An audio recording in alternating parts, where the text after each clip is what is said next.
Welcome. In this podcast, we will be talking about neurodiversity. We will be sharing stories about people who live and who navigate their lives living with neurodivergent conditions, often not knowing about it. This podcast shows real stories about people like you and me who are unique, who are wondering, who are not so different. What I would like from this podcast is for you to feel relief that you do have a right to feel the way you do.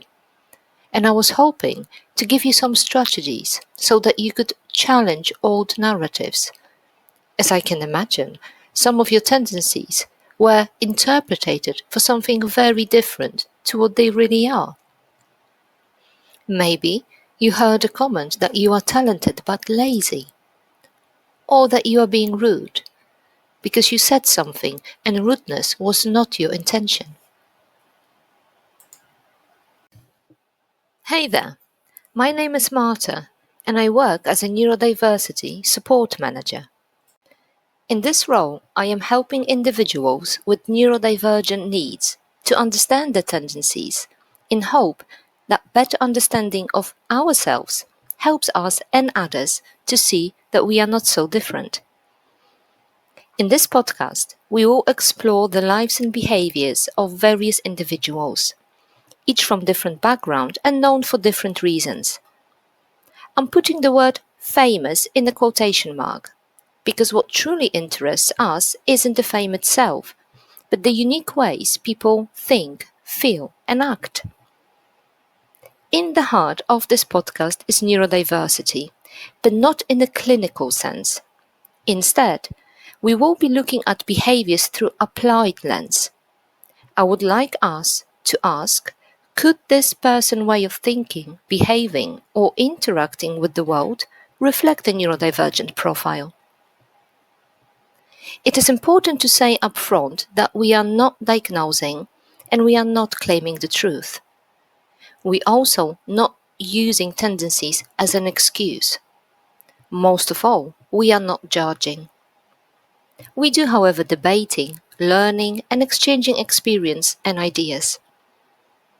Think about these individuals as a catalyst for discussion and reflection, as our goal is to open up conversations, challenge assumptions, and celebrate the diversity of human minds.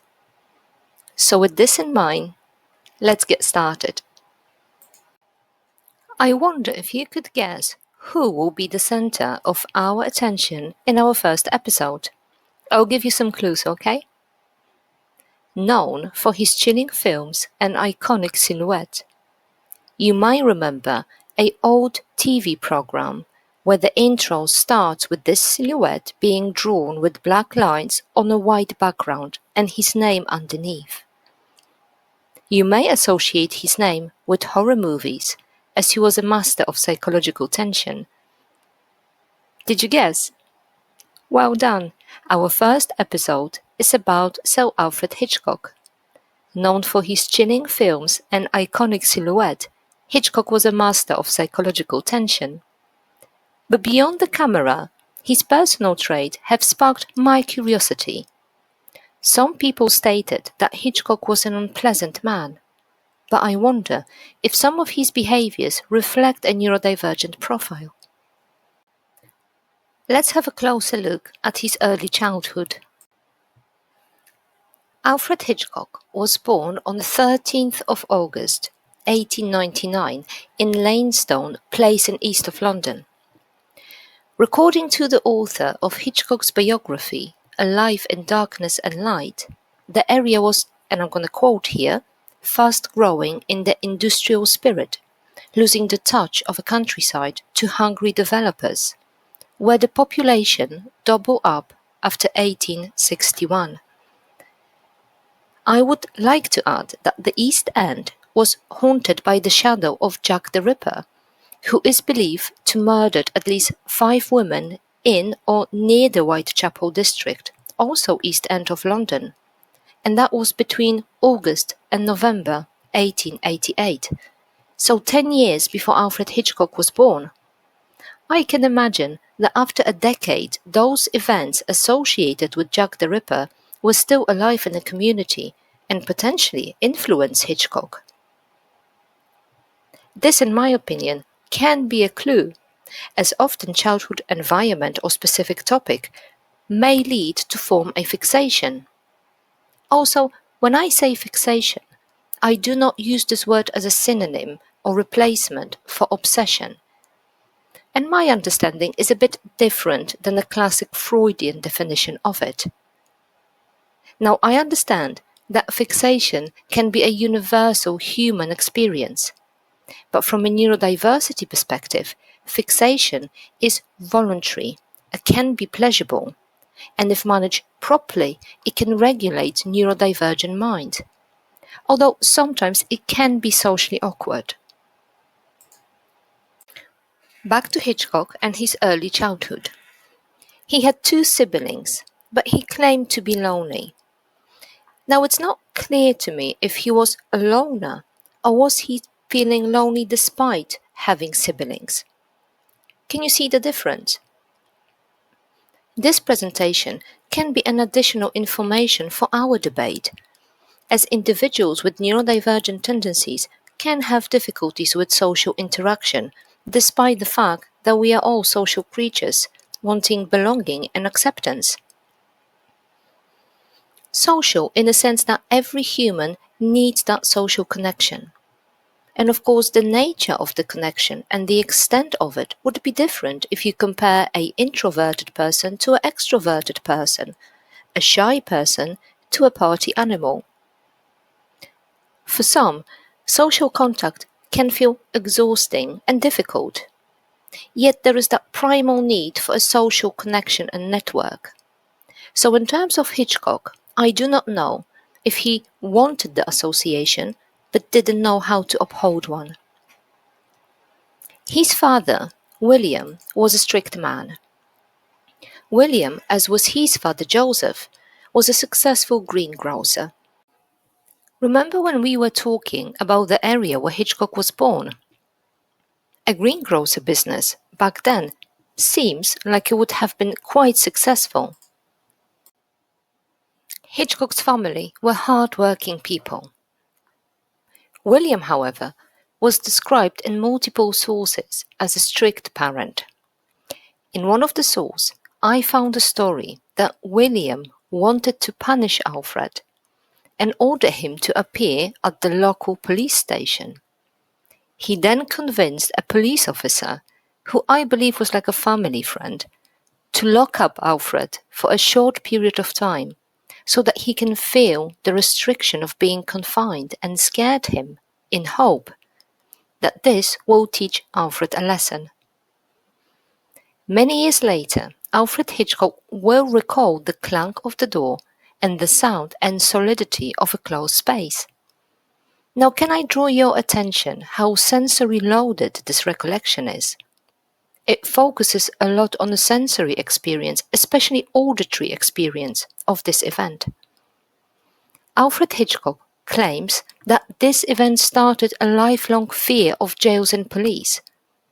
He tried to address it by saying, you see, the psychiatrist tells you that if you have a fear around something that happened in your childhood, you can go back to the memory and release the fear by reliving and reframing the event. This doesn't work for me and I'm still scared of police. Hitchcock's mother, Emma Jane Willand, also known as Willand. She was an Irish woman and she married William at age 23, sometimes between July and September 1887 in the West Ham district. Some people believe that Alfred's dark sense of humour and sharp tongue was inherited from Emma. In one interview, Hitchcock was asked, "Why do people love to be scared?" His answer was quite simple yet profound. He says, "It all begins in the safety of a mother's arm, where a child first learns the trust until, playfully, she says, 'Boo.'" That moment, playful yet primal, captures something deep in human psyche, the thrill of fear when wrapped in safety, and Hitchcock seems to understand that tension intimately. His mother, Emma, was known to be fiercely protective and a guardian of her children. And perhaps it was in her arms that Hitchcock first experienced the delicate line between comfort and tension. School was described by Hitchcock as a place that instilled a strong sense of guilt and fear, emotions that became central themes in many of his films. As a student, he was rather withdrawn and almost experienced the school on the outside of the school life rather than being a participant of it. Hitchcock was described as obedient but withdrawn and nervous child. And yes, I am linking it to some of the neurodivergent presentation, as neurodivergent people will experience difficulties in forming friendship, and that is indeed a shared experience for many of us. The Double Empathy Problem by Dr. Damien Milton supports the idea that people with neurodivergent tendencies will communicate with each other much better than in comparison with a neuronormative person. In my opinion, there is more to it. For example, if you are learning about your neurodivergent tendencies, you become more understanding of others' limitations, and that can indeed form a deeper bond. Again, here I encourage you to contemplate your own experience. Is your friend neurodivergent too? Donald Spottle, the bibliographer, describes Hitchcock as being raised by overprotective mother, strict father, and was in every way marginal person. I understand that the marginal person means being excluded from the society or being on the edge of it. And this can happen due to a variety of different factors, like economy, politics, unfortunately, ethnicity. But it is happening to neurodivergent people as well, purely because they are neurodivergent.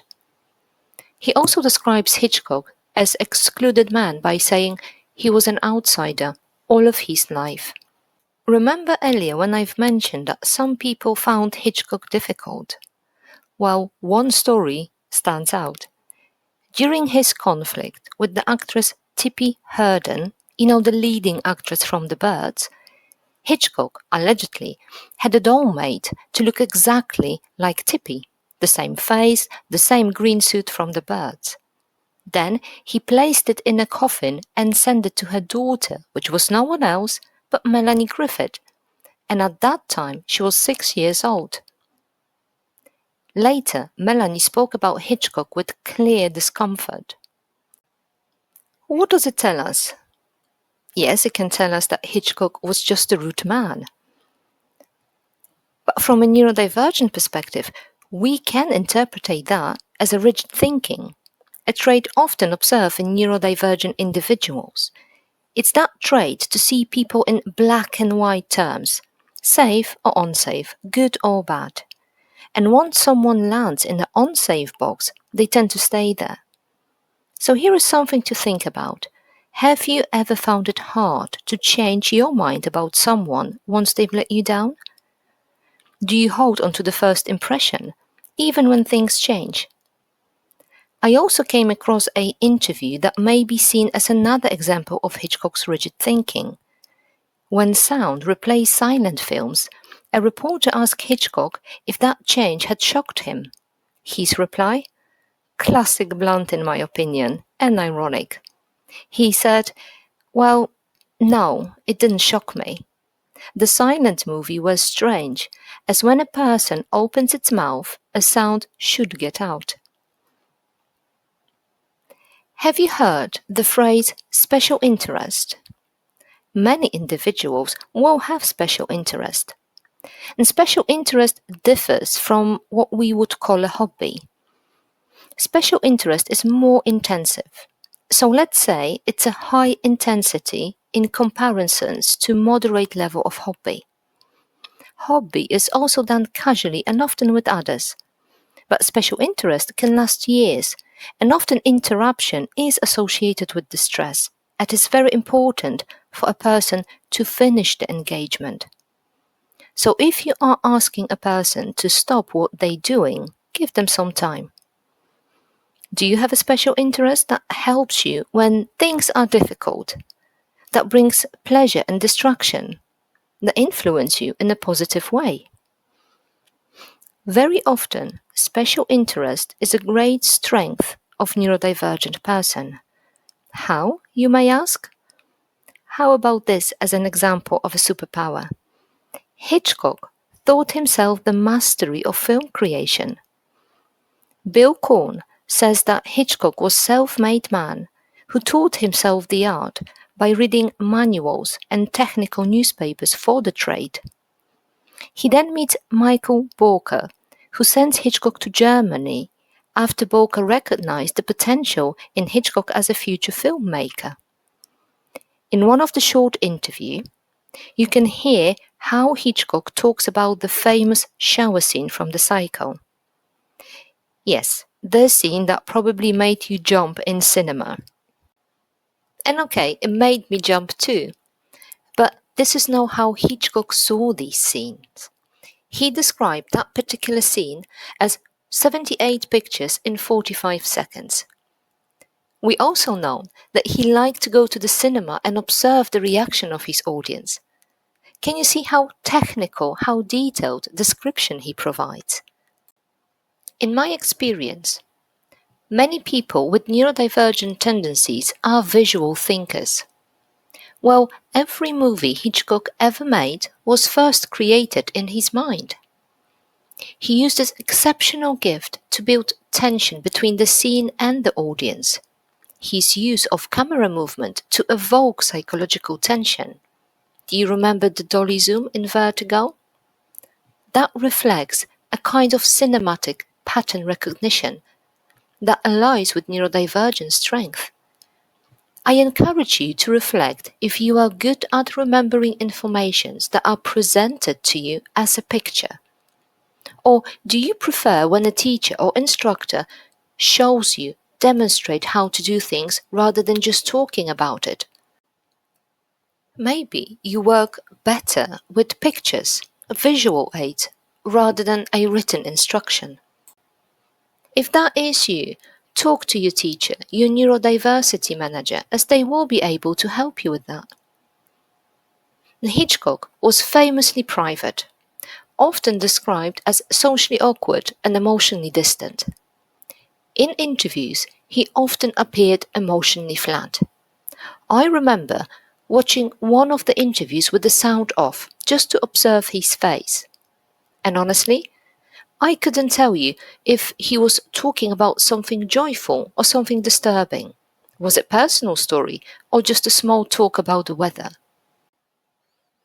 Let's talk about something that's often misunderstood: emotional flatness.